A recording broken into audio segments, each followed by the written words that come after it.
Ontem o presidente Jair Bolsonaro sancionou o novo marco legal de saneamento básico. Eu vou fazer dois vídeos. Um eu vou trabalhar primeiro os números e depois eu vou trabalhar as mudanças que remetem à perspectiva de saneamento básico no Brasil.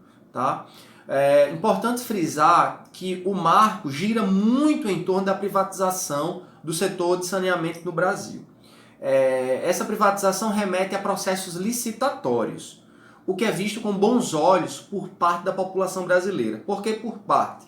Porque sempre vai haver o debate, sempre que o tema for privatização, vai haver o debate entre a galera neoliberal, que é a favor de uma maior eficiência, de um enxugamento do Estado, visando uma maior eficiência do setor específico, nesse caso saneamento, esgotamento sanitário, distribuição da água potável, e do outro lado, partidos de esquerda que são contra a privatização porque entendem que o Estado ele deve continuar controlando setores essenciais para a sociedade.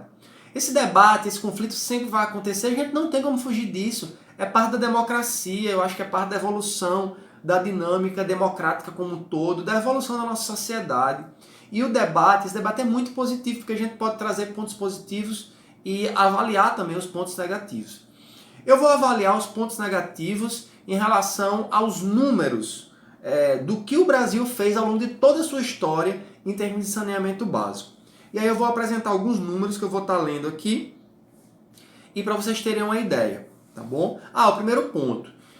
A Organização Mundial de Saúde afirma que cada R$1 gasto em saneamento básico gera uma economia de R$4 em doenças relacionadas à ausência de saneamento básico. Então, por si só, esses números da OMS são muito positivos para uma questão básica, a vida.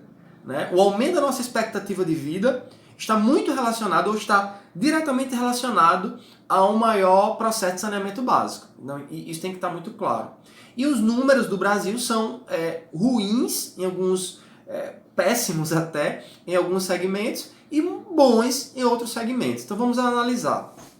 Mesmo os bons podem ser melhorados, vale salientar. Então vamos lá. Olha. Brasileiros sem acesso a saneamento básico em relação a esgoto. Em 2010, são dados do Senado, tá? Em 2010, éramos 125 milhões de brasileiros sem acesso a esgoto. Em 2018, o número tinha caído para 101 milhões, né? Uma evolução bacana. Se você considerar que a população brasileira são de 210 milhões, significa dizer que praticamente metade da população não tem acesso a esgoto, o que é péssimo. Coleta de resíduos. Em 2010, nós tínhamos 89 milhões de pessoas sem coleta de resíduos. Lixo, famoso lixo. Em 2018, esse número tinha caído para 52 milhões. Houve uma melhoria, ainda assim, se você considerar o montante total da população brasileira, o número deixa a desejar. Em relação à água potável, em 2010, 60 milhões de brasileiros não tinham acesso à água potável.